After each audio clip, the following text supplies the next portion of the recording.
Alhamdulillah Rabbil alamin wassalatu wassalamu ala sayyidina Muhammadin sayyidil anbiya wa khatamir rusulihi wa ala alihi wa sahbihi ajma'in.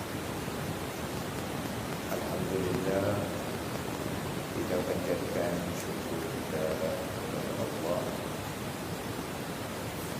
Para santri jemaah maghrib, majlis taklim,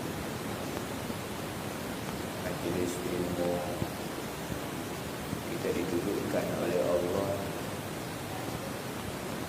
dijumpakan oleh Allah.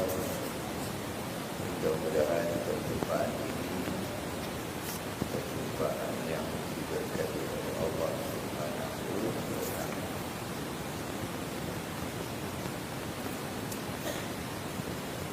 Bismillahirrahmanirrahim.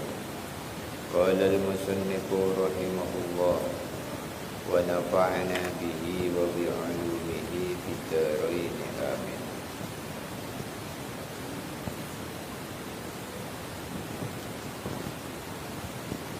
Malam ini insyaallah kita akan sedikit mengawali ngaji kitab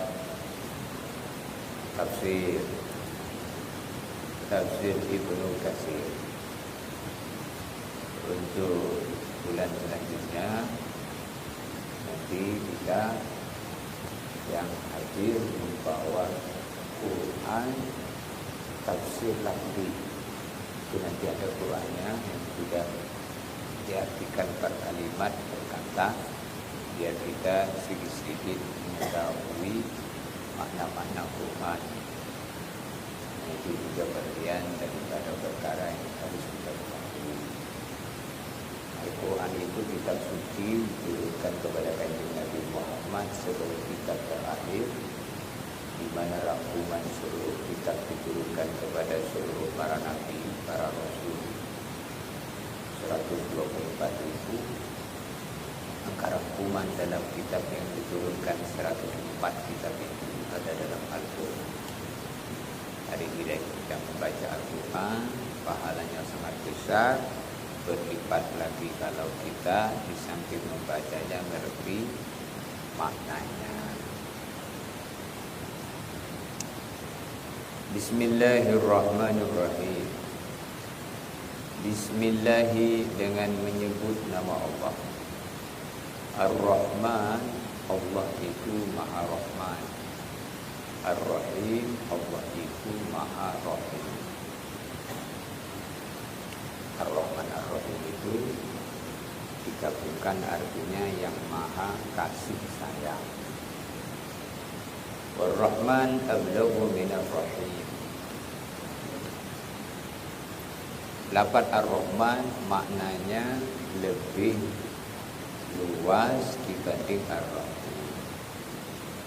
Kalau Ar-Rahman itu kasih sayang Allah kepada seluruh hambanya, meliputi sayangnya di dunia dan di akhirat. Kalau Ar-Rahim itu kasih sayang Allah yang hanya di akhirat saja, yaitu kepada orang-orang yang beriman. Dengan sifat Rahman Allah, seluruh makhluknya mendapatkan fadlun minallah, anugerah-anugerah. Orang-orang kafir, orang-orang yang tidak beriman, menikmati menghirup udara, berjalan di atas bumi dengan aman. Ini rahmat Allah. Maka dikatakan war-Rahman ablaghu minar Rahim. Ar-Rahman yang Maha kasih sayang di dunia dan di akhirat. Ar-Rahim yang kasih sayangnya hanya khusus di akhirat, yaitu untuk orang-orang yang beriman.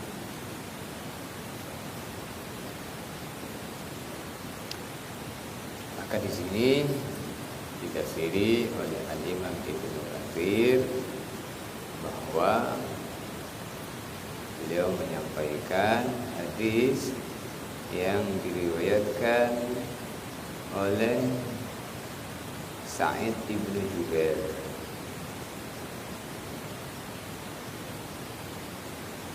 begitu juga dari riwayatnya Ummu Salamah radhiyallahu taala anha bahwasanya anna Rasulullah sallallahu alaihi wasallam qara'a al-basmalah fi awwalil Fatihah fi sholati. Bahwasanya baginda Nabi Muhammad sallallahu alaihi wasallam selalu membaca Bismillahirrahmanirrahim di permulaan surat Al-Fatihah ini di dalam sholat. Sehingga dengan hadis ini Al-Imam Asy-Syafi'i berpendapat bahwasanya Bismillah itu ayatul minha, adalah bagian atau termasuk ayat daripada Al-Fatihah.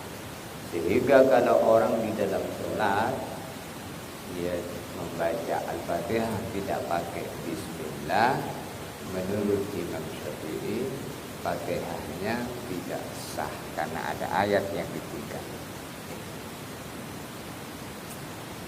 Maka kalau kita ini di dalam sholat kita membaca surat Al-Fatihah ini dalam setiap rokaatnya membaca surat Al-Fatihah,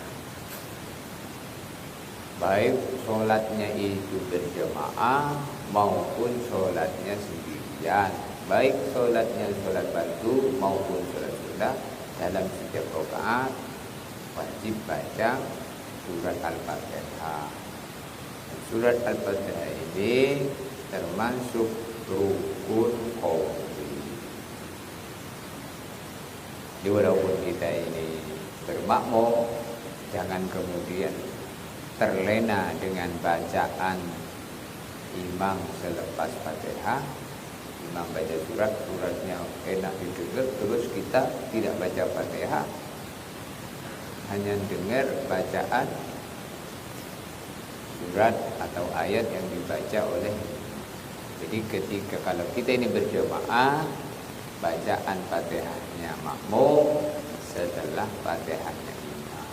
Ketika imam membaca waladdallin, maka makmum dan imam bareng-bareng baca amin.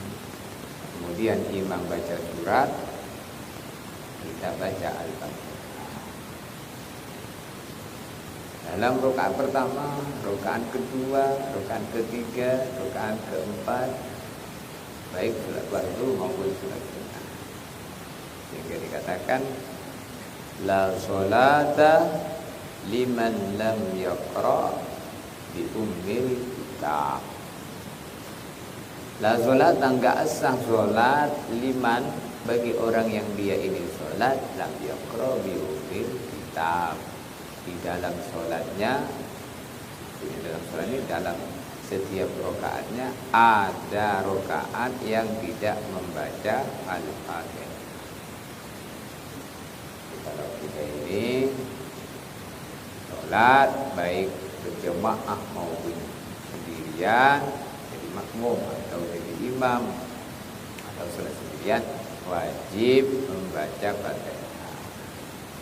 Hanya saja kalau kita ini berjamaah, terus kita ini posisinya makmum masbuk, yaitu makmum yang ketinggalan Fatihahnya imam. Kalau membaca Fatihah enggak cukup, maka boleh dia ini tidak baca Fatihah, Fatihahnya ditanggung imam. Contohnya seperti kita ini bermakmum sedangkan imam sudah ruku, maka makmum langsung takbir Allahu Akbar, langsung ruku. Allahu Akbar langsung, jangan baca surat dulu, jangan baca Fatihah. Jadi kalau kita ini sholat jadi makmum, imamnya posisi ruku.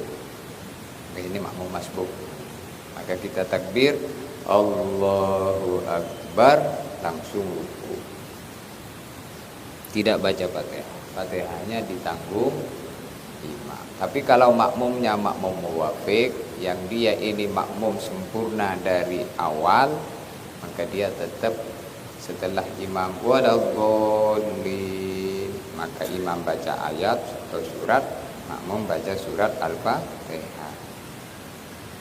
Sehingga walaupun di tengah-tengah Fatihah kita ini belum selesai, imamnya ruku, maka kita tidak boleh ikut ruku sebelum selesai bacaan Fatihah. Ini bagi makmum muwafiq. Jadi makmum itu ada dua, ada makmum muwafiq, ada makmum masbuk. Kalau makmum muwafiq, dia wajib menyempurnakan Fatihah. Itu yang perlu kita paham. Bagaimana kalau ada orang imamnya ruku, imamnya posisi ruku, terus makmum dia ini takbir Allahu Akbar, tidak langsung ruku, tapi dia baca Fatihah dulu. Baca Fatihah dulu. Setelah Fatihahnya selesai, imamnya bangun dari ruku, baru kemudian dia ruku. Sholatnya batal. Kenapa? Karena dia mengerjakan perbuatan yaitu ruku, di mana ruku itu sudah tidak dikerjakan oleh imam. Maka kalau misalnya dia baca Fatihah Allahu Akbar, baca Fatihah sampai imamnya bangun dari ruku, maka dia ketika imam dia i'tidal, bangun dari ruku i'tidal, maka kita langsung ikut i'tidal. Kemudian ketika imam sujud, nanti langsung ikut sujud, enggak usah ikut ruku. Maka nanti setelah salam nambah 1 rakaat. Untuk yang tadi ketika imam ruku, makmum langsung takbir Allahu Akbar, langsung ikut ruku, maka ini dihitung mendapatkan 1 rakaat, sehingga nanti setelah salam imam tidak perlu nambah 1 rakaat. Jadi makmum itu dihitung mendapatkan 1 rakaat bersama imam selama mendapatkan takbiratul ihram dan ruku. Allahu Akbar, nyempatkan ruku, maka dihitung dapat 1 rakaat.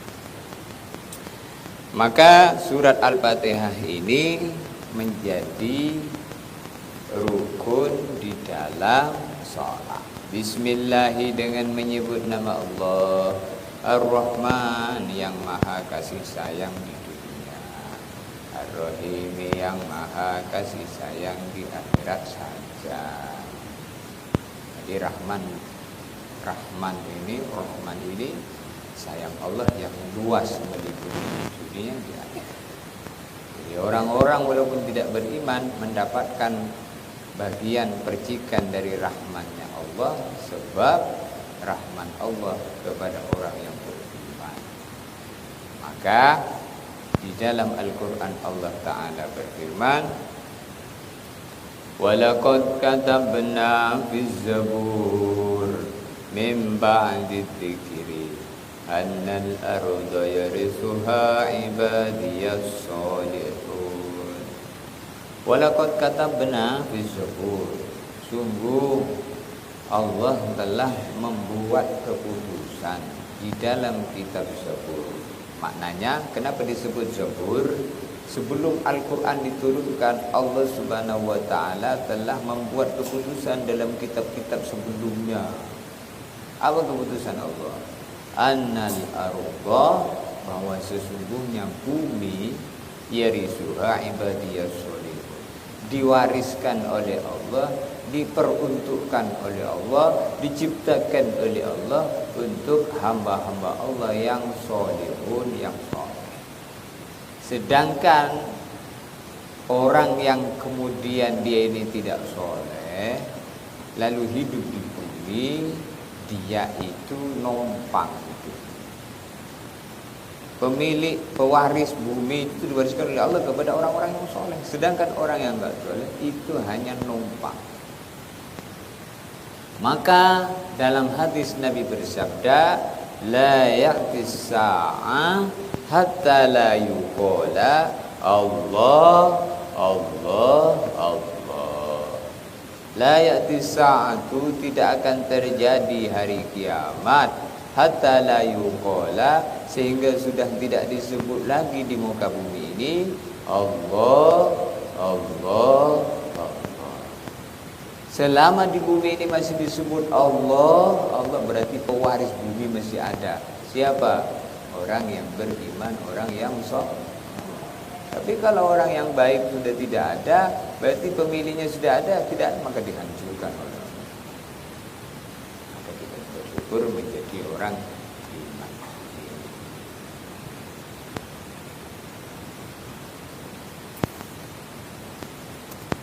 Maka bismillahirrahmanirrahim ini muqaddimah dalam segala urusan. Kalau bulan kemarin kita ngaji amalan 7 perkara yang kalau dijaga maka dia akan menjadi orang yang disayang oleh Allah. Dosa-dosanya diampuni. Kalau memulai sesuatu ucapkan bismillah. Kalau selesai sesuatu ucapkan alhamdulillah. Kalau mengerjakan dosa ucapkan astagfirullah. Kalau berjanji ingin mengerjakan sesuatu esok hari, insya Allah. Kalau apa lagi?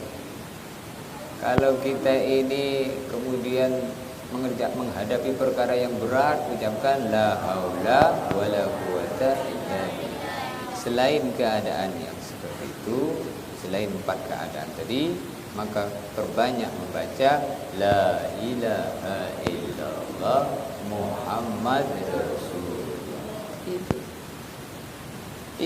Itu yang perlu kita jaga setiap hari, setiap minggu, setiap bulan, setiap tahun, dalam setiap detik.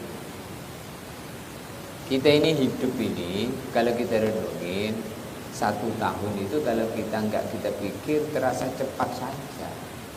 Sudah bulan ini, sudah bulan ini, sudah bulan ini. Ternyata kalau kita renungin 1 tahun itu 12 bulan, 365 hari, 8.760 jam, 525.560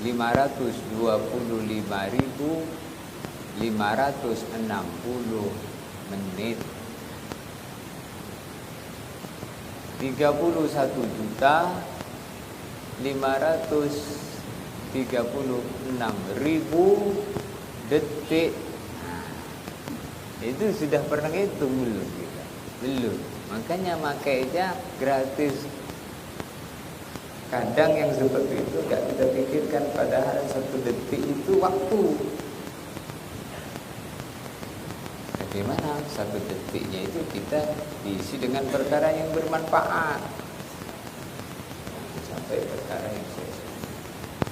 1 tahun 12 bulan, 365 8.760 jam, 525.600 menit, 31.536.000 detik. Berputar jam detik, maka tempelkan telapak tangan kanan di dada. Sekali-kali begitu sambil mata nengok jam. Itu sama dengan detak jantung kita.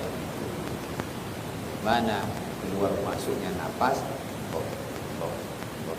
pada akhirnya napas terakhir Allah. Man kana akhiru kalamihi la ilaha illallah,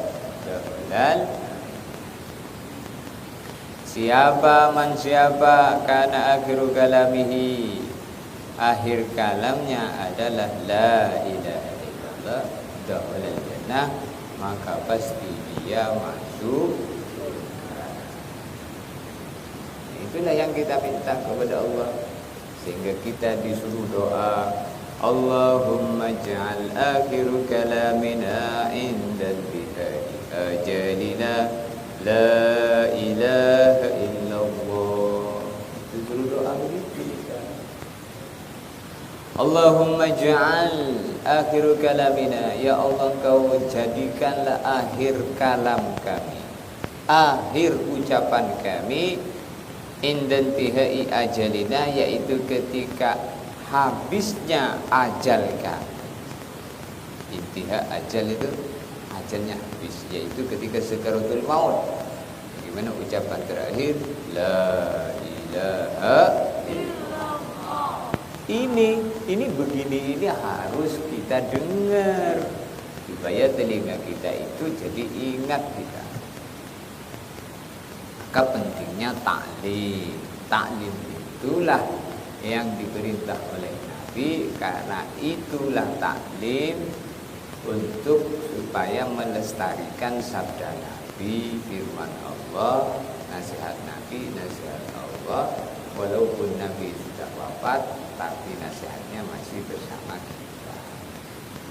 Ke orang-orang yang berangkat, man salaka tariqan yaltamisu fihi ilma, siapa berjalan berangkat meninggalkan suatu tempat menuju tempat yang lain, yaltamisu fihi ilma, untuk menuntut ilmu, sahalallahu lahu bihi tariqan ilal jannah, Allah memudahkan pada hari kiamat nanti langkah kakinya menuju surga.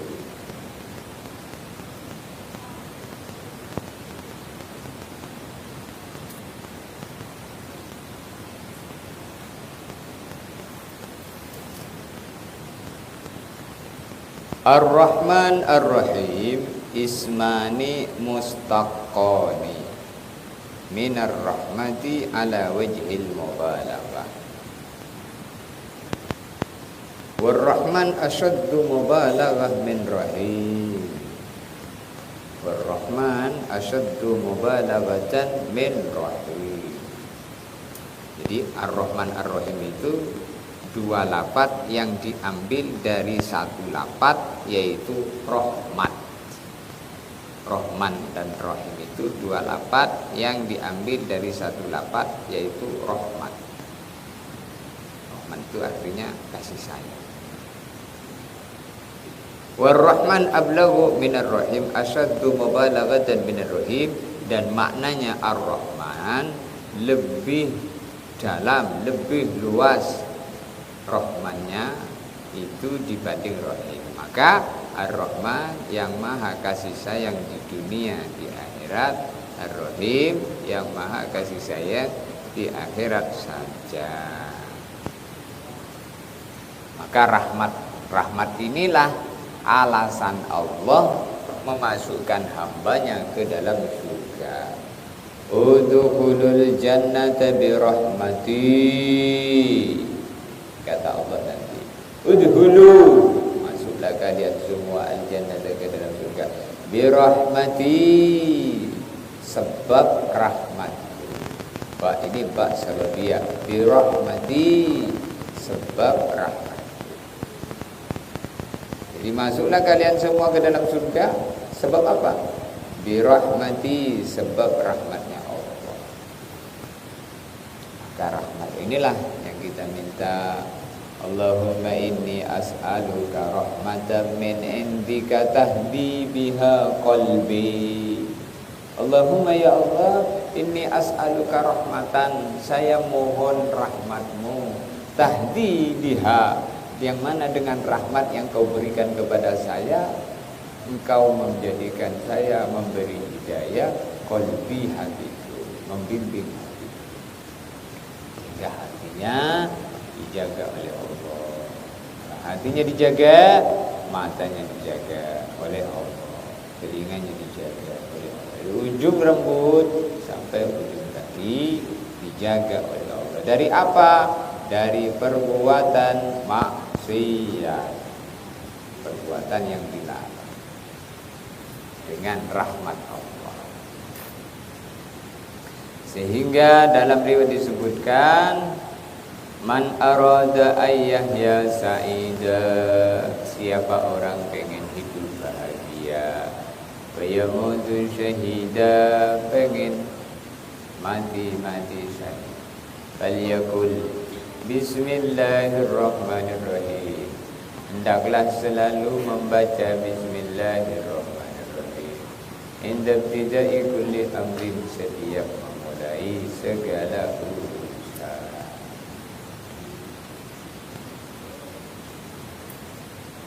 Maka jangan disepelekan bismillahirrahmanirrahim ini.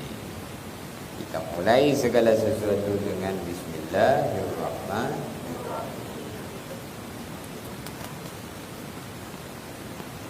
Kemudian ayat yang kedua. Jadi kalau bismillahirrahmanirrahim itu dihitung ayat, maka ayat yang kedua adalah alhamdulillahi rabbil alamin. Alhamdu segala puji. Alhamdu segala puji. Lillahi milik Allah. Rabbil alamin. Allah itu siapa? Rabbil alamin, Tuhan semesta alam. Jadi kalau ditanya Allah itu siapa? Allah itu Tuhan semesta alam. Maksud Tuhan semesta alam itu apa? Yang menciptakan semesta alam, yang mengatur semesta alam, yang memiliki semesta alam. Semesta alam itu apa? Kullu ma siwallah, yang selain Allah namanya semesta alam. Semesta alam itu makhluk, diciptakan. Siapa yang ciptakan? Al-Khaliq, Allah. Huwallazi khalaqas samawati wal arda. Dialah Allah yang menciptakan langit dan bumi. Allazi fataras samawati wal arda hanifan muslim. Allah itu yang menciptakan langit. Fatoroh dengan khalaqa itu artinya sama. Lafaz yang berbeda tapi punya arti yang sama. Alladzi fataras samawati wal arda. Kalimat itu kita ucapkan ketika doa iftitah. Inna salati wa nusuki wa mahyaya wa mamati lillahi rabbil alamin. La syarika lahu wa bidzalika umirtu wa ana minal muslimin.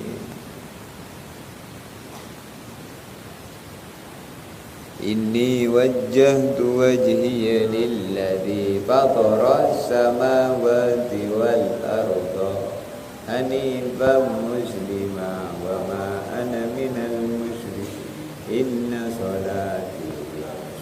Jadi ini wajjahtu, sesungguhnya aku, ini sesungguhnya aku. Wajjahtu, aku menghadapkan, wajhiya, wajahku. Aku menghadapkan wajahku kepada siapa? Lilladzi, kepada Allah. Siapa Allah itu? Fataras samawati, yang menciptakan 7 petala langit, wal ardi, 7 petala bumi. Maknanya menghadap itu menghadap kepada Allah. Jadi kita menghadap kepada Allah, maka tidak ada nikmat yang lebih tinggi melebihi kita menghadap kepada Allah. Maka setelah menyebut Bismillahirrahmanirrahim, kalimatnya adalah kalimat syukur. Alhamdulillahirabbil alamin. Ini seperti ini kita harus ngaji. Kalau tidak ngaji, maka kita tidak ngerti. Kalau tidak ngerti, maka tidak tahu. Tak tahu sama dengan tak ngerti. Kalau tidak ngerti, tidak tahu, maka hidupnya tidak pakai aturan. Karena enggak ngerti. Nah, kita ini harus ngerti, tidak boleh tidak ngerti. Maka disebutkan innamal ilmu bitta'allum. Sesungguhnya berilmu itu dengan belajar. Maka di antara bentuk belajar seperti ini kita malam ini duduk. Seharusnya belajar itu setiap hari, setiap detik belajar. Karena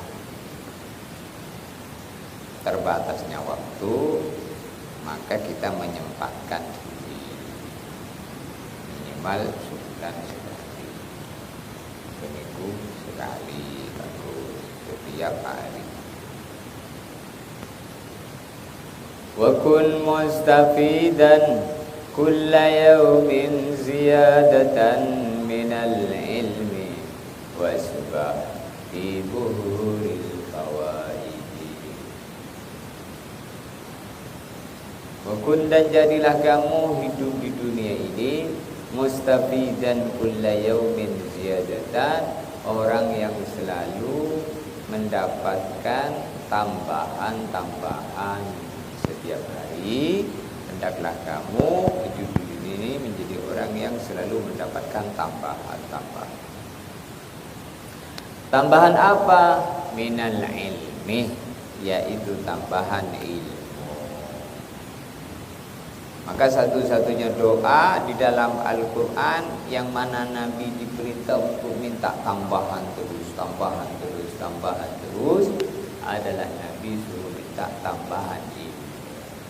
Tidak diperintah untuk minta tambahan selain ilmu. Wa qur rabbi zidni ilma. Kul dan berdoalah kamu wahai Muhammad, Rabbi zidni ilma, ya Allah tambahkanlah untukku tambahan ilmu. Karena dengan orang itu bertambah ilmunya, maka bertambah pahamnya. Kalau bertambah pahamnya, bertambah taqarrubnya, mendekatnya kepada Allah. Kalau tambah dekatnya, maka tambah rahmatnya. Kalau tambah rahmatnya, maka dia hidup di dalam diliputi rahmat Allah, kasih sayang. Maka di dalam Al-Quran satu-satunya perintah supaya kita itu mengadakan pacuan balapan adalah fastabiqul khairat. Berpacu itu dalam kebaikan, dalam urusan kebaikan. Apa saja itu, bagaimana kita berusaha menjadi yang terbaik dalam urusan kebaikan. Dalam urusan sholat, bagaimana menjadi orang yang terbaik dalam urusan sholat. Dalam urusan ibadah yang lain.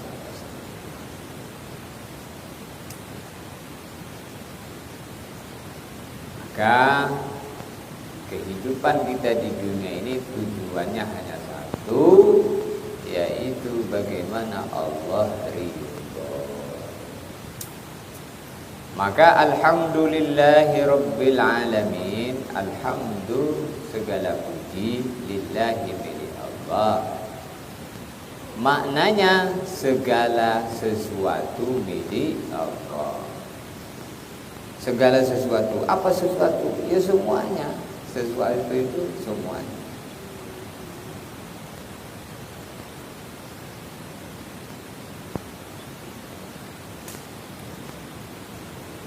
Kalau segala sesuatu milik Allah, maka langit milik Allah, bumi milik Allah, apa yang di langit milik Allah, apa yang di bumi milik Allah, termasuk kita milik Allah. Tidak ada yang memiliki, semuanya milik Allah. Karena tidak memiliki, maka tidak bisa abadi. Yang abadi itu yang memiliki, yaitu Allah. Maka Allah yang menciptakan makhluk, dia tidak akan mati. Sedangkan yang diciptakan, yaitu makhluk, sebentar lagi mati. Maka Allah tidak akan mati selama-lamanya. Maka Allah punya sifat huwal hayyul qayyum. Dialah Allah yang maha hidup, al-qayyum, yang maha mengatur. Sedangkan kita enggak hidup, tapi dihidupkan. Kita enggak hidup, tapi dihidupkan.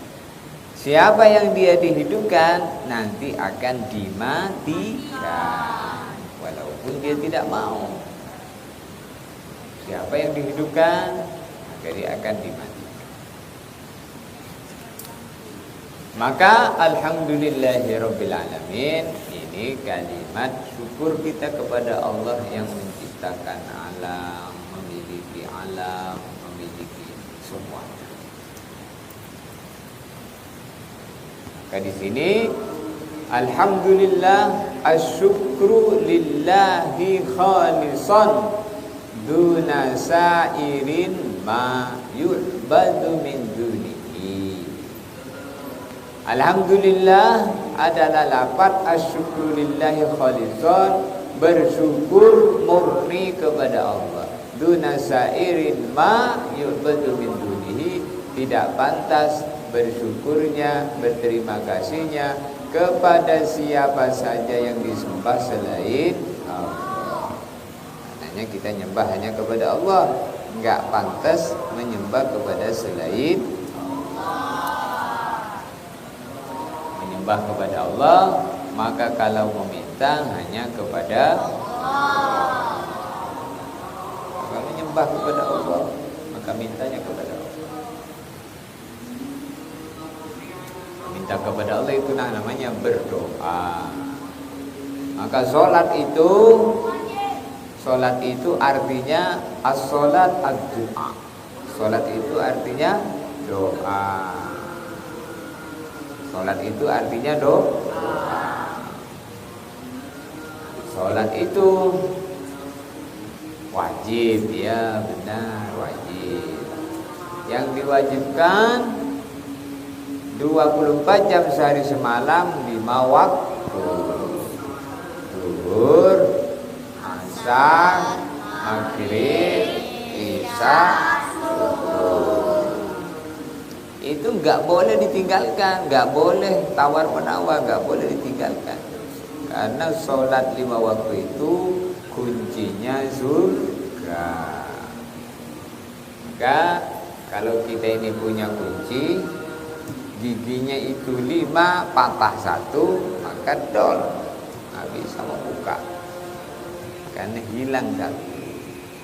Kalau sholat kita itu hilang 1 saja, misalnya nggak pernah sholat subuh karena ngantukan, tidur, susah dibangunkan, maka nanti pas mau buka pintu surga, dol, kuncinya nggak bisa, lost.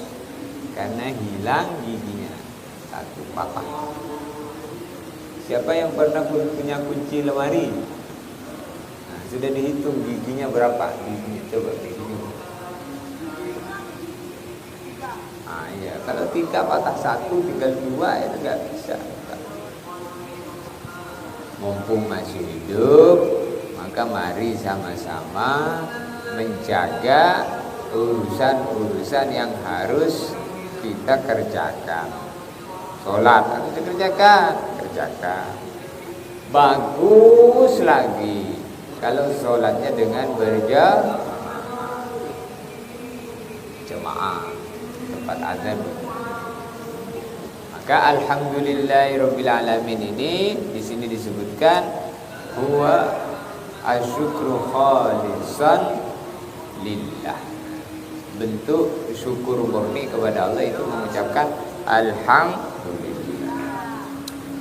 Wa syukru syukroni, ketahuilah sesungguhnya syukur itu ada dua. Syukru bil lisan, bersyukur dengan mulut mengucapkan alhamdulillah. Wa syukru bil amalil jawarih, syukur yang kedua yaitu menggunakan seluruh anggota badan untuk digunakan taat kepada Allah. Mulai ujung rambut sampai ujung kaki. Bagaimana kita gunakan untuk taat kepada Allah.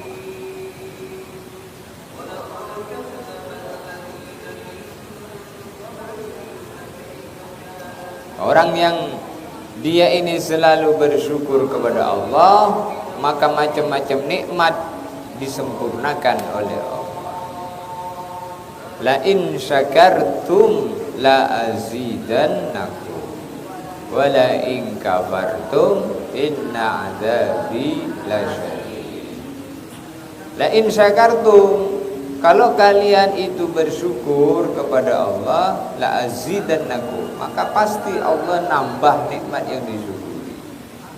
Wala in kafartum, akan tetapi bila kalian itu kufur, tidak mau syukur, inna adzabi lasyadid, sesungguhnya azab Allah sangat-sangat pedih. Maka orang yang hidupnya tidak ada sholat, maka dia tidak syukur. Karena syukur tertinggi adalah sholat. Karena ketika orang itu sholat, maka seluruh badannya mulai ujung rambut sampai ujung kaki, dia posisinya mengerjakan ketaatan kepada Allah. Maka ketika orang itu sholat, dia telah mengerjakan syukur yang kedua, syukur dengan seluruh anggota badan. Kalau syukur yang pertama, alhamdulillah, alhamdulillah, ini syukur yang pertama, menggunakan mulut kita mengucapkan alhamdulillah. Syukur yang kedua dengan seluruh anggota badan, yaitu sholat. Maka dalam Al-Quran, inna a'tainakal kautsar, sesungguhnya aku telah memberi kamu nikmat yang banyak. Al-Kautsar di sini ada dua tafsirnya para ulama. Al-Kautsar yang pertama adalah telaga Kautsar. Itu kalau yang dikehendaki, yang dihitobi, yang dimaksud dengan diberi itu adalah Nabi Muhammad, maka telaga Kautsar. Tapi kalau yang dimaksud itu umatnya, maka mana Al-Kautsar itu adalah nikmat yang banyak. Fasholli li rabbika, maka atas nikmat yang banyak diberikan Allah itu hendaklah kamu sholat. Kemudian yang kedua, wanhar, dan berkorbanlah. Maknanya segala apa yang diberikan Allah kepada kita, kita korbankan untuk mendapatkan ridho Allah. Korban itu bukan hanya makna nyembelih hewan korban, tapi bagaimana harta, benda, diri dan waktu, bi amwalikum wa anfusikum fi sabilillah, dengan diri, harta, waktu dan semuanya, bagaimana berada dalam jalan Allah, yaitu perkara yang mendatangkan ridho Allah, sama dengan pahala Allah, sama dengan rahmat Allah, sama dengan surga Allah. Maka luruskan niat dalam setiap amal, karena di sana ada ridho Allah. Mudah-mudahan kita ngaji ini kita sudah ngawali, insyaallah bulan depan beli Quran terjemahan perlapan. Nanti tolong dicariin ya Ustaz ya. Nanti Ustaz Aril sudah ngomong, saya nyari. Wassalamualaikum warahmatullahi wabarakatuh.